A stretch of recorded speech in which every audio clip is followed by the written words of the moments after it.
Nissin Creed as your skiza tune, dial *811 *963#. We believe in one God, the Father, the Almighty, maker of heaven and earth and all that is seen and unseen. We believe in one Lord, Jesus Christ, the only Son of God, eternally begotten of the Father, God from God, light from light, true God from true God. To get Nissin Creed as your skiza tune, dial *811 *963#, *811 *963#. Quiero amarte de una forma diferente, de otro modo. You told Celia that you would take care of that when she was about to leave them here. Right here. Here. Here. It's because I don't feel right, Nora. I don't feel fine. I'm so sad. I'm so scared for Max's future, for mine, for my babies. I guess. It seems like they're all after the same thing, but I really feel that they have very different reasons. We're siblings. You're my sister. My brother? You're my brother? Vamos, recobremos los momentos de una forma diferente, de otro modo, nunca igual al de otra gente, respetando tus espacios. 别任风般吹散沉香，香满旗檐上。 Monteye, you have finally shown up. Tell me, what is your demand? It's simple. Jingwu, get His Majesty out of here now. Hurry. Majesty. Timur! Don't! Mother! Mother!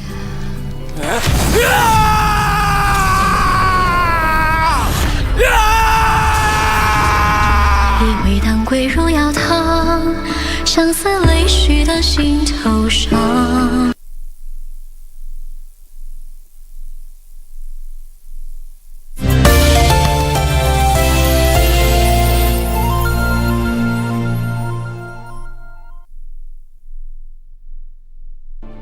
Do you have a news story to share with KBC?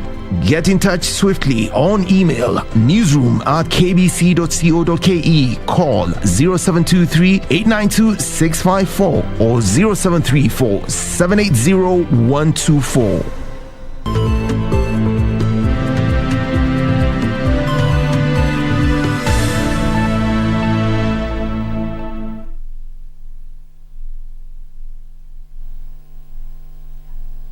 This is Lunchtime News. I trust you're having a lovely Monday so far. Well, we have so much in store for you. We'll be taking a look at matters politics, health, education, and so much more. Well, my name is Jacky. Wambiru. Our sign language interpreter is Lensa Odingo. And now, to kick us off, Chief Administrative Secretary in the Ministry of Labour and Social Protection, Patrick Ntutu, is urging residents of Nakuru County to take advantage of availability of COVID-19 vaccines to get immunized. Ntutu lauded the Nakuru County administration for making the vaccines accessible to members of the public, challenging residents not to relent in the fight against the deadly coronavirus. The COVID-19 mass vaccination drive continues across the country amid jitters occasioned by a third wave marked by rising infections and fatalities. Multitudes are now braving long queues and harsh elements to be inoculated.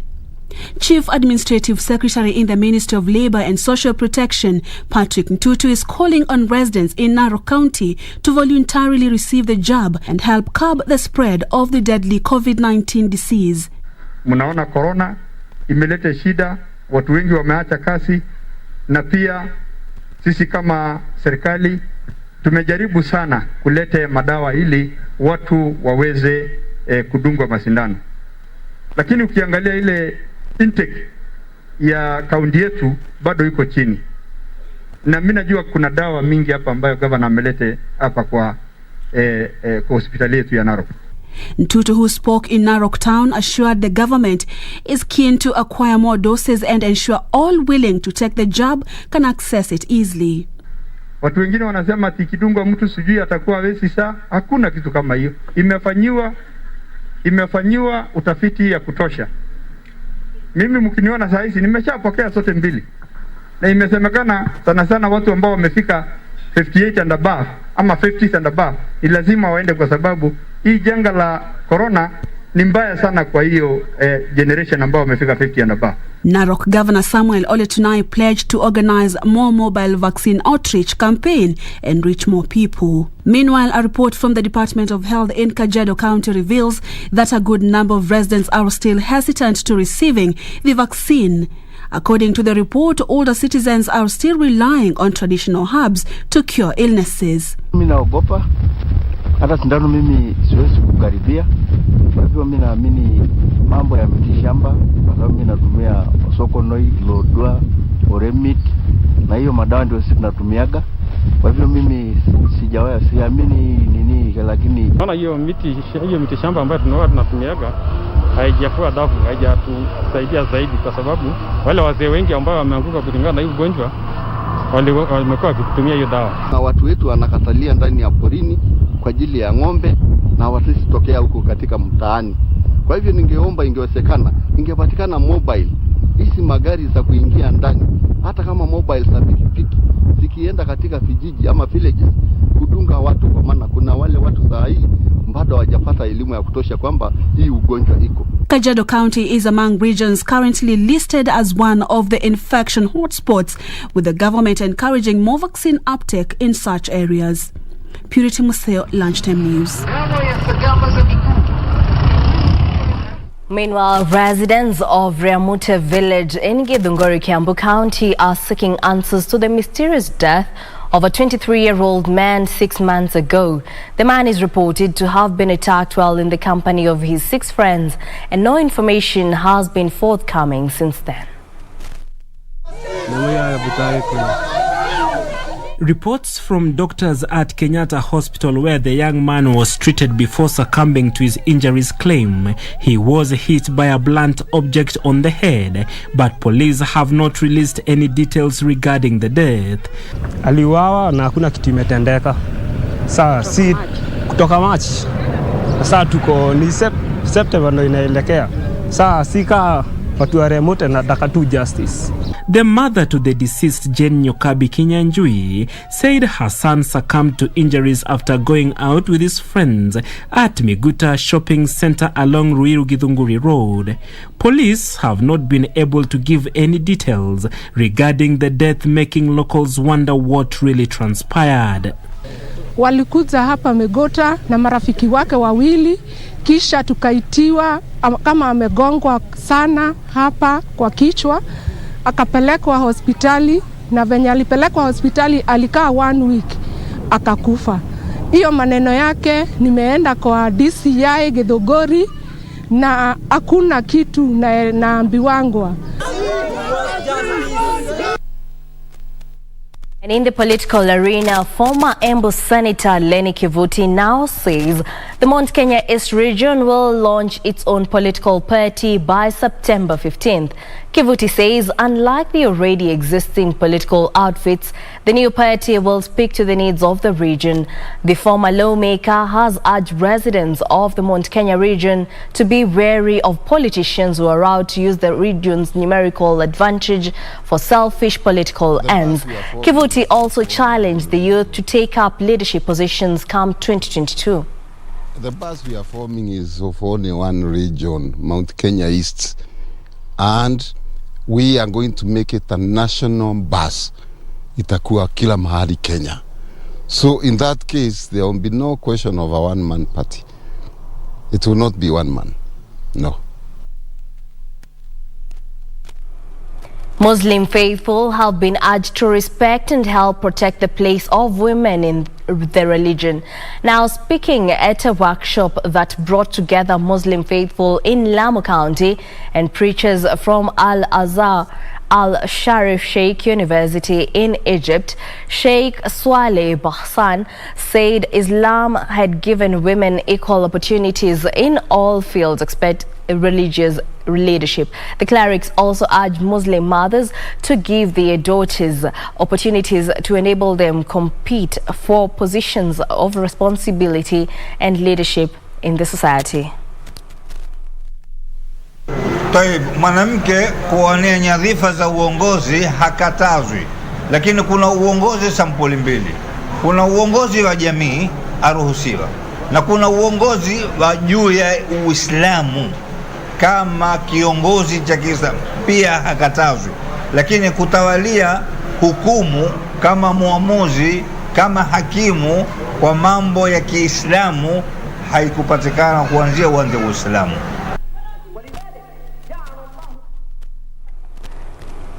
Now, a 63-year-old granny from Eshariri, Mbaruk in Gilgil Sub-County in Nakuru is a happy woman after her two neighbors who live in the US gifted her with a new house. For 9 years, Lucy Mary Muthoni and her son have lived in squalor, but things appear to have finally changed for the better. Love Miriam with the story. This has been the place that Lucy Mary Muthoni and her son have called home for the last 9 years. The house is covered by old iron sheets and nylon with a very tiny entrance. Inside it, a 3-stone stove and a bed which she shared with her disabled son. However, they can now afford a smile and tears of joy. In the name of the Father, and the Son, and the Holy Spirit. Amen.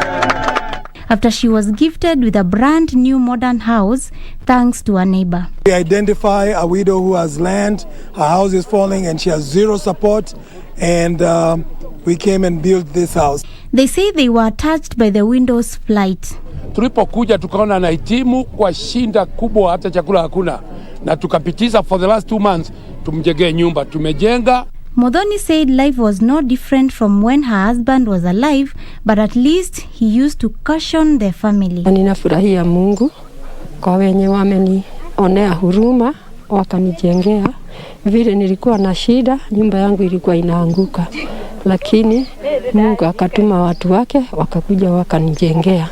The visibly happy widow walks around in disbelief, probably wondering how a poor woman who had lost hope could have such change in fortunes. Muthoni says she will cherish her newfound happiness her entire life. Reporting for Channel 1, I am Love Miriam. It is a sigh of relief for more than 200 students whose parents are fisherfolk along Lake Victoria in Bunyala and Samir sub-counties in Busia County after the Busia County Beach Management Unit Network offered them a scholarship. Now, the 3 million shilling scholarship is set to benefit 214 students by sponsoring their education in various secondary schools in the country. Speaking in Bunyala Sub-County, Busia County Beach Management Unit Network Chairman Sylvester Kayo said money set aside for the scholarships is generated from the sale of fish cages that is supported by the county government of Busia. Kumekuwa na changamoto katika jamii ya wavuvi. Changamoto ya kwanza imekuwa upande wa masomo. Ndivyo sisi kama wasimamizi wa hizi beaches katika Busia County tuliona kwamba ni bora, ni vyema tuanzishe mambo ya Busia County BMU Network Scholarship Program. Parents in the region expressed their gratitude to the BMU management and the county government for the initiative that is set to ensure students do not drop out of school due to financial challenges. Ninashukuru county ya Busia kwa ile mpango alifanya. Sisi watoto wetu wapate mafunzo, wapate elimu.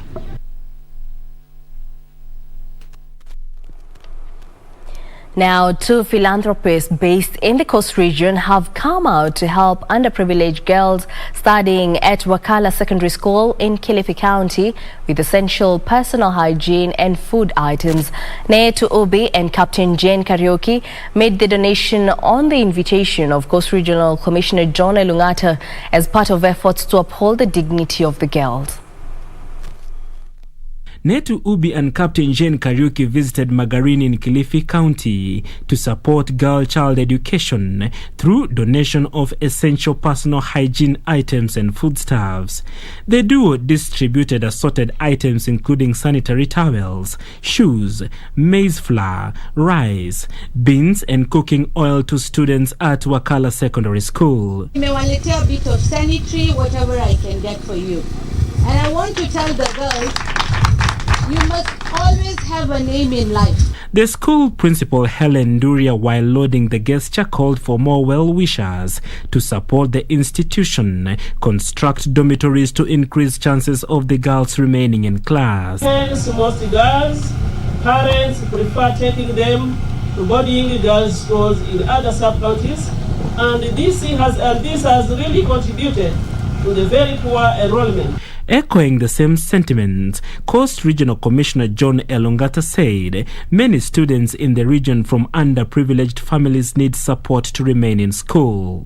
Tumewapa mambo mengine mengi na dom tutajenga. Unaona tayari tumepata 51,000, tumepata pledge na nini. So we want Wakala girls to be a place to be admired. Kama mtoto yuko nyumbani kwa sababu ya kukosa uniform, wacha aje alivyo. One of the donors, Netu Ubi, offered full scholarships to 10 girls from Wakala Secondary School and pledged to donate beds and mattresses once the boarding facility is built.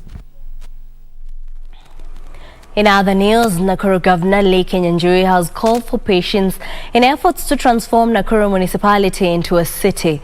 Governor Lee says as the legal document awaits a presidential assent, his administration is committed to ensuring better urban planning for economic growth and the elimination of slums. Governor Lee Kenyanjui said Nakuru County residents were hopeful that the president would sign and award the city status charter this August, but the lack of the statutory basis to confirm with the provisions of the act delayed the process. The charter is a very important milestone, but it also the beginning of work to be done. A paper cannot change a city. It is what happens after you have gotten the charter.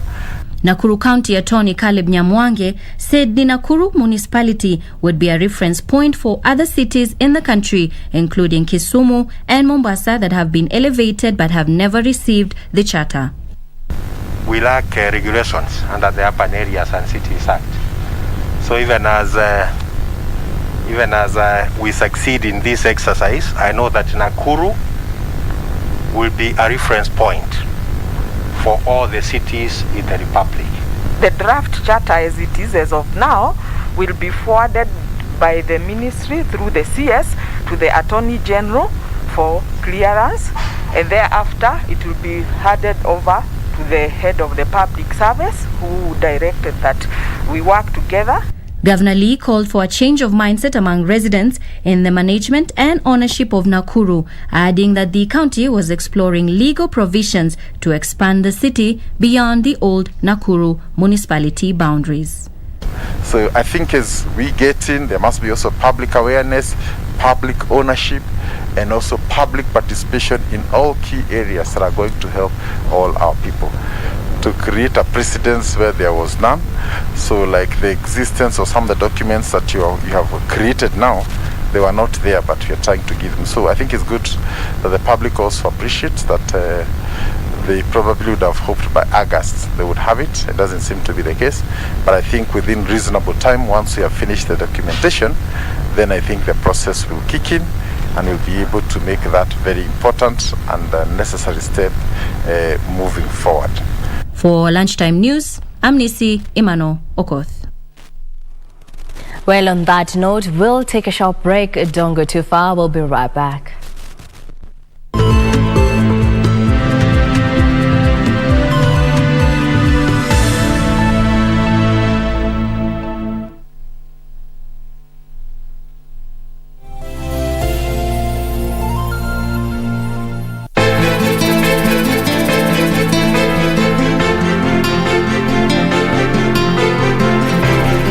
Kuambia hauna tena kuongea, nimesema mimi namtukana. Maya babako anakujali tena sana. Kazi zimepungua, so I'll have lots of time with you. Kazi zimepungua ama kids ama cha kukusumbua. Babe, please. Unaniongea vibaya lakini ukiniona mikono ya kuteleza vitu vishikike. I cannot even breathe that up. Hata sijui calling again wala sijui nimwambia. Sasa mwenzako nikikutuma, angalau pata mtu kuongea naye. Kwa kuwa mambo uko ndani sina mtu wa kuzungumza naye. Nani? Ushauri kete na utaka sasa ni kuhusu kazi zangu, kampuni yangu. Basi.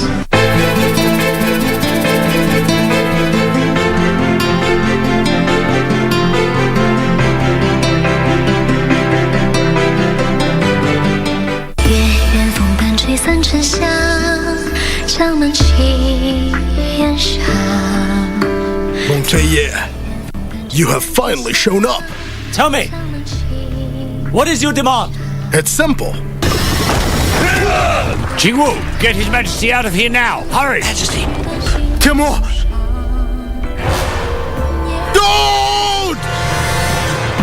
Mother! Mother! Yeah!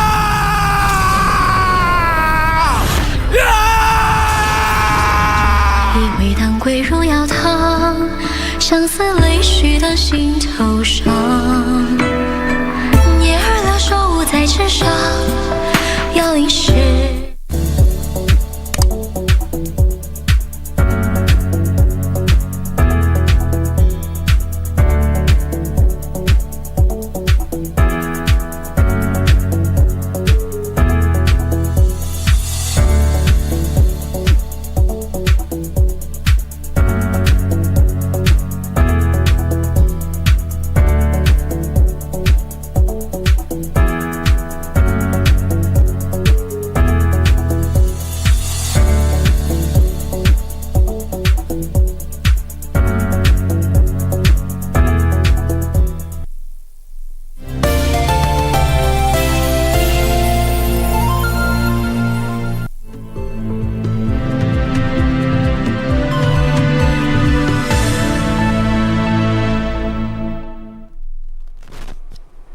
Welcome back. Now let's proceed. West Pokot Governor Professor John Lonyangapuo has faulted security organs over insecurity along the border of West Pokot and Elgeyo-Marakwet counties.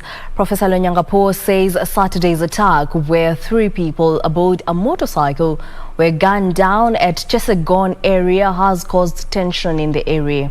Speaking at Kapengoria, Lonyangapuo called on the security apparatus in the area to track the attackers and increase patrols.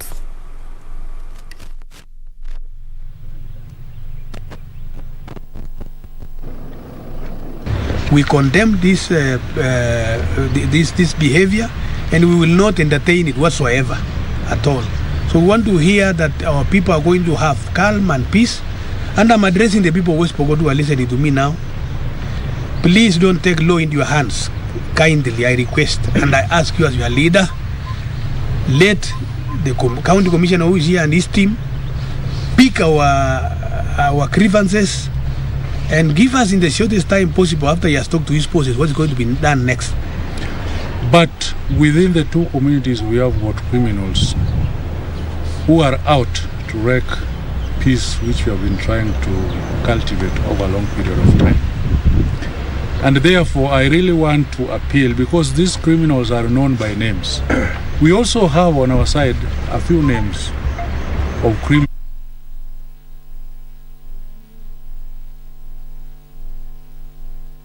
Have engaged their Somalia counterparts in peace building in the region through a football league organized by a business community in Mandera.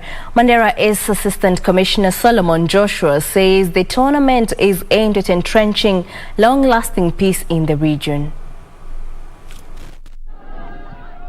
Authorities and residents of Mandera have set in motion an ambitious program to bring lasting peace in the region.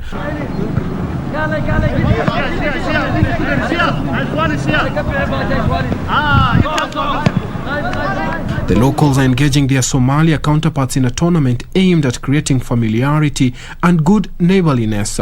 Mandera East Assistant Commissioner Solomon Joshua said the area has unique challenges due to its proximity to the border. Kuandaliwa kwa mechi leo, hii ni dhihirisho kubwa ya kuonyesha kuwa sisi ni watu moja. Ni watu moja kwa sababu tunaweza kaa pamoja, tunaweza cheza pamoja, na wakati kuna matatizo tunaweza kuongea pamoja na kuona jinsi ya kutatua matatizo yao hayo kama watu moja.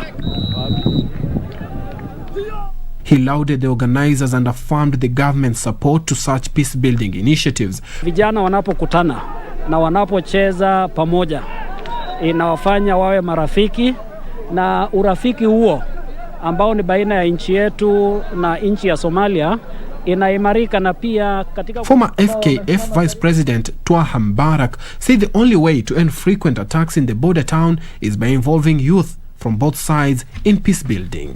Na nimepromise kwamba tutaweza kuleta wakufunzi wetu wa coaches na wa referees ili tuweze kuweka seminar hapa za coaches na referees, so that pia kipaji chetu cha mpira kuweza kikue katika county yetu ya Mandera.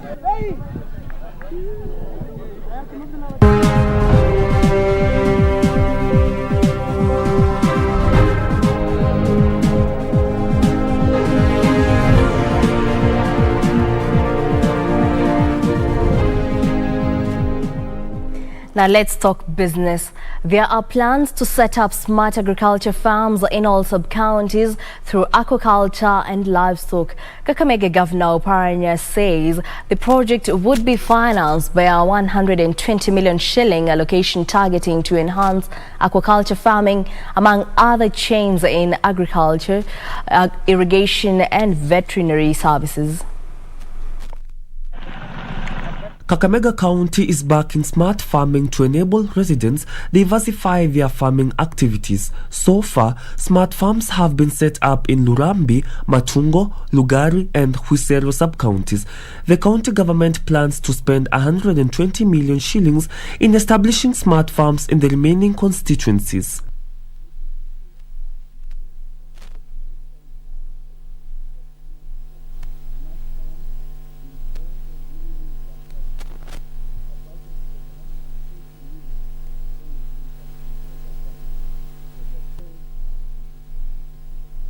Oparanya believes Kakamega County has a capacity to produce 1,800 metric tons of fish in a 7th-month production cycle.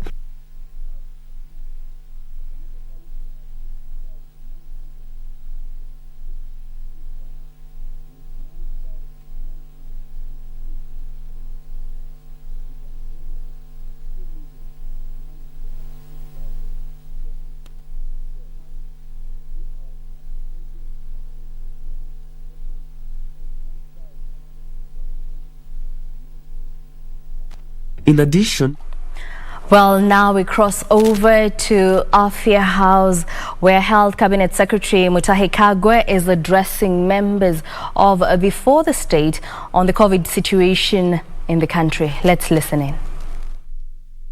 Okay.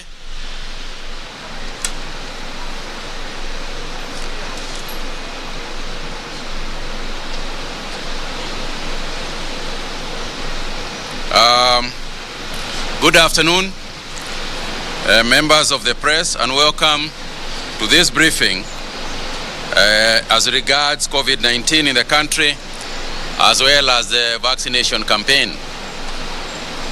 Fellow Kenyans, the Ministry of Health is continuing to monitor the situation with regards to COVID-19 in the country. As you may have probably noticed, the number of cases in the last week has been rising, with the positivity rate hitting close to 13%. However, towards the weekend, the positivity rate has begun to come down, and whereas this might seem like good news, we however urge Kenyans to exercise a lot of caution in terms of our behavior towards the virus. As you are aware by now, the government has been carrying out a robust vaccination campaign against the disease. We have so far administered over 2.8 million doses, with slightly over 800,000 Kenyans being fully vaccinated. We continue to appeal to our people in the priority groups that we have listed to take advantage of this campaign and get vaccinated. Vaccination against this virus, as we have stated many times, is the way to go in terms of containment and curtailing the spread of the virus. However, we also want to make it clear that no vaccination should take place outside of the ministry's domain. We have been made aware that there are some people who have proposed that they want to carry out their own campaigns outside of what the ministry is currently doing. And we want to make it very clear that there is no vaccinations.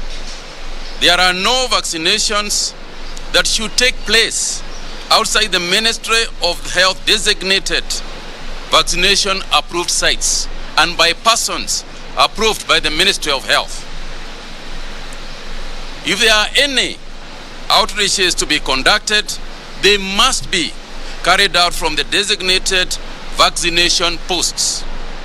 And this applies to both the public and private health facilities.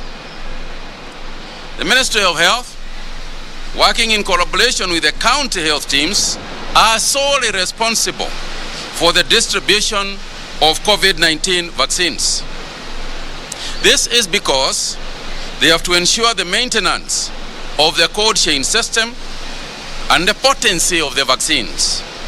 Vaccines which are not stored in established cold chain facilities and transported to the vaccine posts as per the established protocols are likely to lose potency and will not be of use to those who receive such vaccinations. Administration of any vaccine should be done by a qualified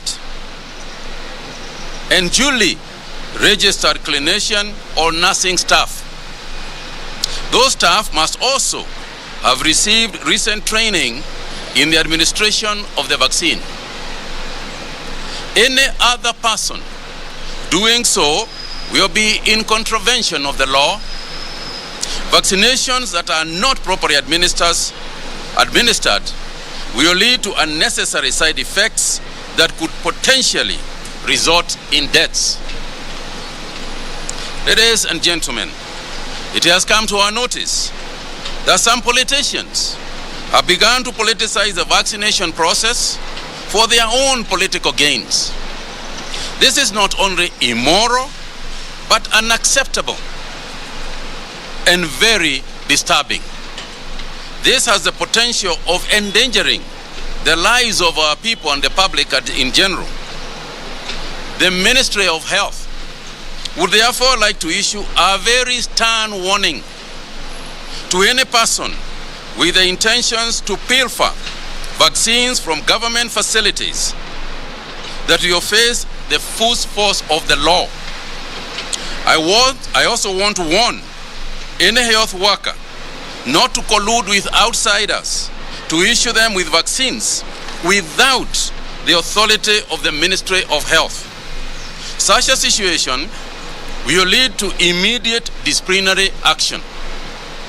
All vaccines issued to counties and health facilities must be accounted for. A weekly county logistics report must forthwith be submitted outlining the doses received, doses used, dose balances, and the number of people vaccinated.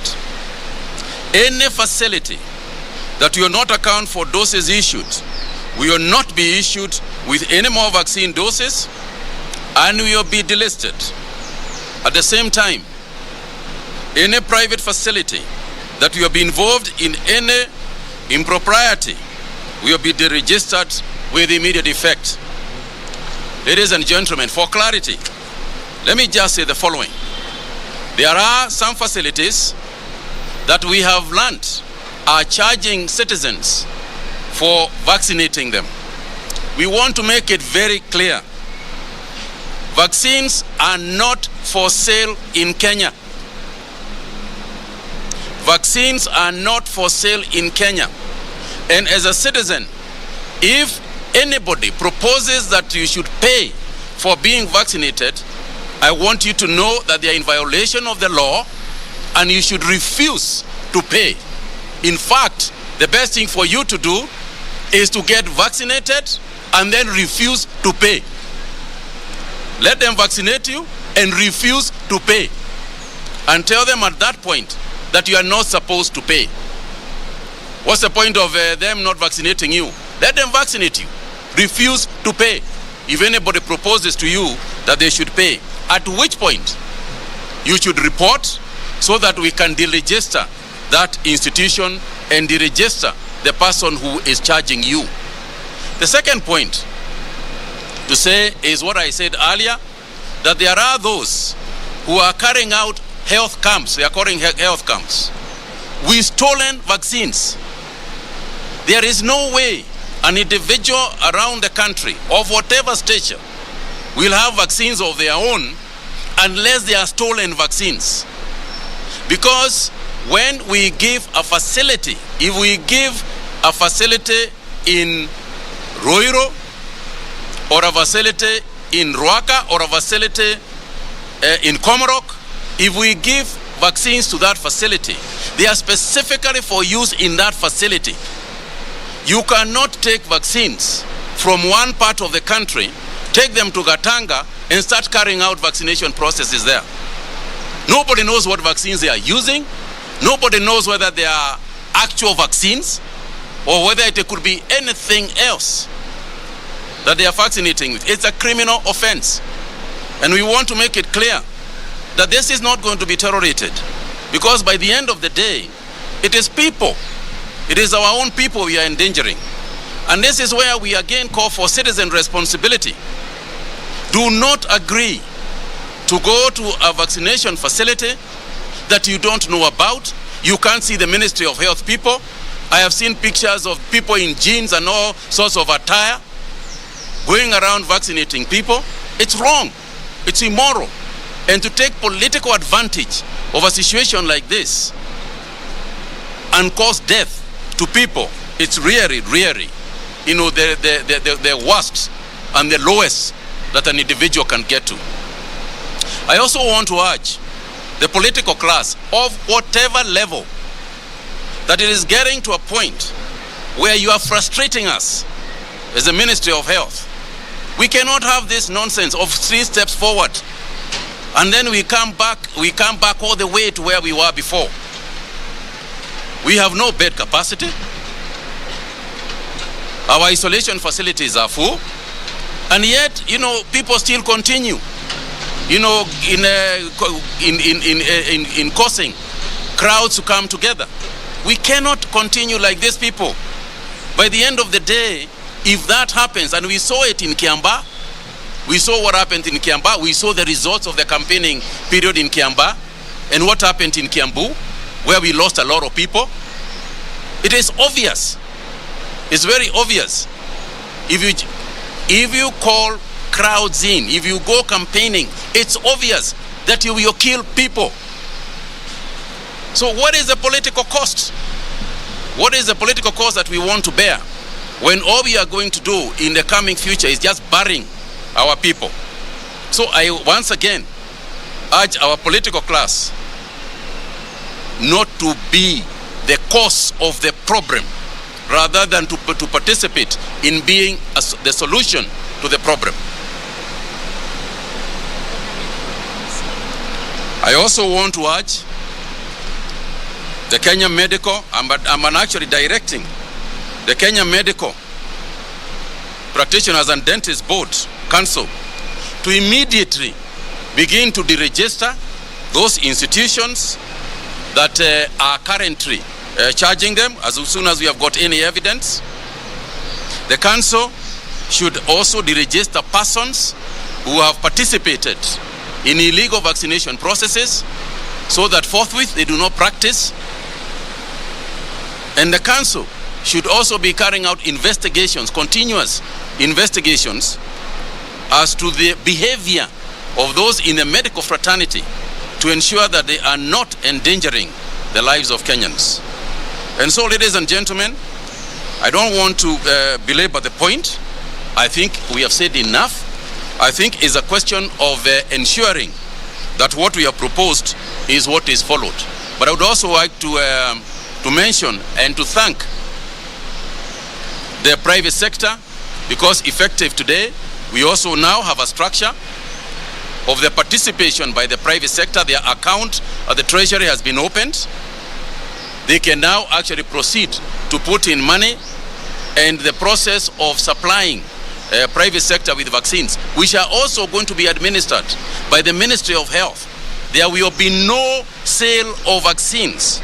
The private sector participation is through the Ministry of Health. They simply want to support the efforts of the government so that they can also be players, and we thank them. I want to say a special thank you, to them through the organization that they are currently using. And I also want to ask that those others who have not participated and can do so, to also come forward now that we have got a structure and a method of private sector participation. Thank you all very much. Let me ask Dr. Amos to just weigh in a little bit and talk about the efficaciousness of and the danger in some of the things, some of the practices that we have seen from a technical point. Thank you, Waziri. Thank you, Madam Pierce. Just to highlight what Honorable Waziri has said, that vaccines are stored and transported under stringent temperature requirements. And if you move a vaccine from point A to point B without following that protocol, then one, the efficacy of that vaccine would be affected. Number two, that particular vaccine could pose a danger to the public if it is administered. And number three, as a public health concern, it is important for all of us to ensure that we only get our vaccination from the designated Ministry of Health vaccination points. It is critical that this is done because some of the adverse effects of vaccines which have not been stored well include severe reactions to the vaccines, and some of them could lead to what we call anaphylaxis, and that could even end up in a death situation. So for us to be able to avoid that kind of scenario, it is important that you only go to a Ministry of Health designated vaccination point where we know and we can be able to vouch for the safety and the storage conditions of the vaccines. You should not get vaccination from any other point. And I appeal to the healthcare workers to ensure fidelity to the oath that they swore to ensure the public health of the people by not being compromised by politicians and other people, to ensure that they break the rules and regulations that we have put in place to ensure public safety in terms of vaccination deployment plan. Thank you. Right, okay. We can take one or two. The Ministry of Health stating that there are some health facilities whereby they are administering the vaccine where they are charging Kenyans. The Ministry of Health Cabinet Secretary urging Kenyans to be wary and to be aware that no vaccines are for sale, urging Kenyans to exercise caution at the same time. This even as he called on politicians to steer from politicizing the vaccination program that is currently ongoing. We shall be bringing you more details in our subsequent bulletins. For now, we move on to the Kenya School of Government, where the National Gender and Equality Commission is turning 10 years today, reflecting on the milestones made to promote gender equality and non-discrimination of all persons in Kenya. Currently, the Devolution Cabinet Secretary is addressing the crowd now. Let's cross over and listen in. We will be able to build a resilient country to address climate change. Prof, we want to take the same approach when it comes to matters gender equality, and that's why I'm here today, to give you that pledge and to assure you of our support. Already we are very happy what the Commission has done in this regard, and I might just cite a few We have the county policy and legislation framework to respond to and prevent and manage gender-based violence. That you have already done. The persons with disability model legislation, the gender mainstreaming guidelines. And this, as we speak, I'm happy to note that several counties, including Nairobi, Meru, Kisumu, Tharaka Nithi, Samburu, are amongst those who have, working with the National Gender and Equality Commission, have already adopted these documents and are currently in use in these county assemblies. So let me assure you that we will continue working with you to ensure that we mainstream these policies and these legislations in the other counties as well.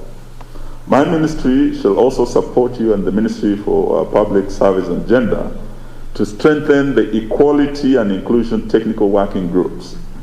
I am impressed that so far 32 counties have already established these working groups, and that 81%, we're talking over 26 of those counties, have very robust acting working groups.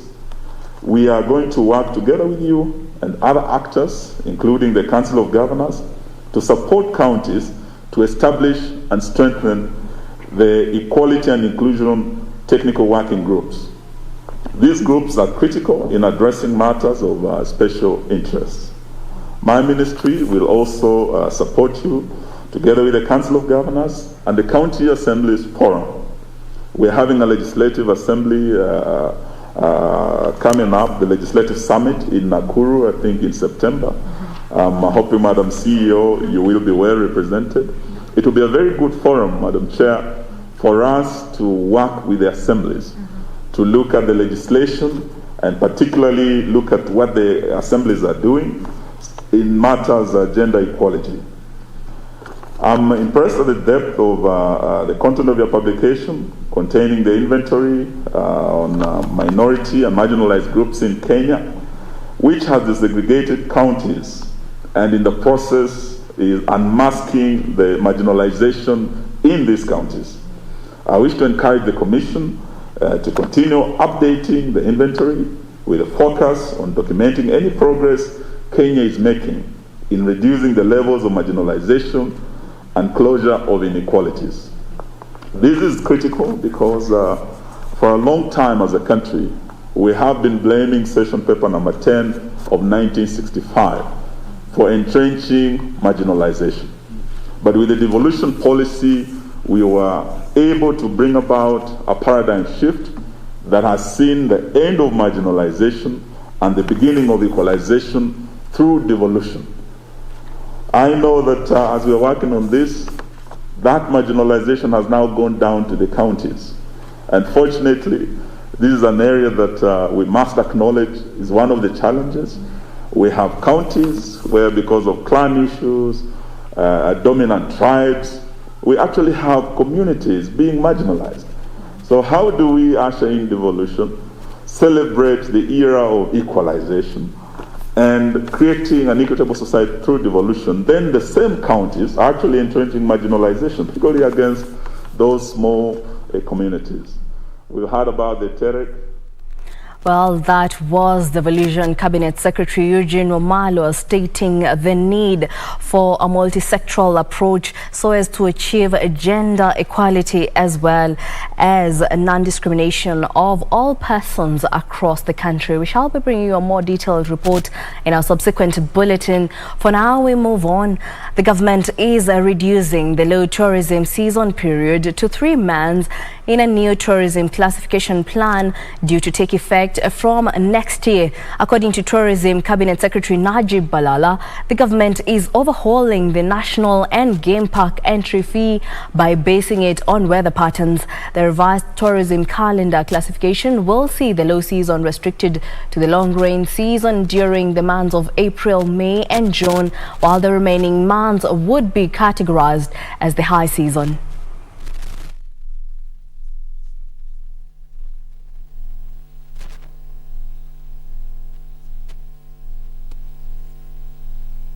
Remember, during COVID, we gave a 50% discount on both domestic and international visitors. That discount has been extended to end of the year. And then we will revert into a new model. A new model of pricing of KWS parks will be now seasonal. High season, the prices will go up, and low season, the prices will go down. Today we have launched 9th of October will be the Tembo Naming Festival, the Magical Kenyan Tembo Naming Festival. It's the first time we are doing it. We want to profile the iconic elephant because they're endangered. We want to profile Amboseli, being one of the best parks. It has 1,800 elephants. And in the last 10 years, we haven't seen any reporting of poaching in Amboseli area. So that is what we want to promote. But then we have to be innovative because challenges are much more. How do we fundraise? And we thought by adopting an animal and name it, you can pay. So the money is going to go into the Conservation Trust Fund. This is a new fund we have created. It's going to be having its own board and chair independently, as well as regulations of how it's going to be managed. Because like this fundraising is done specifically for elephants, it will be ring fenced only for elephants. The government has invested 200 million shillings towards the conservation funds and intends to raise this by another 100 million shillings to bolster conservation exercises in the country to not only deal with human-wildlife conflict but also secure Kenya's majestic wildlife for the future generations. I'm Regina Manyara reporting for Lunchtime News. Companies have been encouraged to scale up production of solar equipment to support water access in the country, especially in arid and semi-arid areas. Davis and Shirtlift Group Chair Alec Davis says there is need to utilize solar energy in sourcing and distributing water for the masses and promoting irrigation to support livelihoods. Davis and Shirtlift has so far completed 87 water projects in 26 counties across Kenya. That businesses have a wider responsibility in the community than to make money for the shareholders. So everywhere we look at, we look for communities that are really suffering through the lack of water, and so obviously we assess projects on the basis of the needs of the people, but the criteria are the same all the time, which is looking how we can provide water and improve lives for the beneficiaries. Total Energy's liquefied natural gas project in Mozambique could be back on track within the next 18 months after African armies were deployed to help quell an insurgency. Here are the details of these and other stories from across the continent. The French energy giant declared force majeure on the $20 billion project in April after Islamic State-linked fighters overran the town of Palma. It estimated at the time the disruption would delay development by at least a year. The African Development Bank president says he did not expect the interruption to affect the liquefied natural gas project's long-term viability. He further states that insecurity was still restricting investment in other parts of Africa, but that AFDB was developing facilities, including security-indexed investment bonds, to help African countries tackle insecurity and rebuild after unrest. Meanwhile, Nigerian conglomerate UAC PLC has signed an agreement to acquire the minority shares of its unlisted subsidiary USC Foods from South Africa's Tiger Brands in the next month. The sale makes Tiger Brands the latest South African business to exit Nigeria. Economic weakness last year curbed consumer demands in Nigeria, with input costs rises cutting into margins and currency volatility eroding profits. Tiger bought 49% of UAC's food business in 2010, when Nigeria was touted as the next growth spot for retailers. Other South African companies that expanded into Nigeria and have since decided to leave are Shoprite and Massmart. Finally, Zambia's newly appointed finance minister has pledged to conclude talks with the IMF on a lending program by October as he seeks to pull the Southern African country out of its protracted debt crisis. The finance minister said the current budget would only pay salaries, with nothing left over to invest in developing the country. The new finance minister will face fraught negotiations with multiple creditors on the country's $12 billion external debt. Zambia, Africa's second largest copper producer, became Africa's first pandemic-era sovereign default in November after failing to keep up with international debt servicing payments. Reporting for Lunchtime News, my name is Hibak Saeed.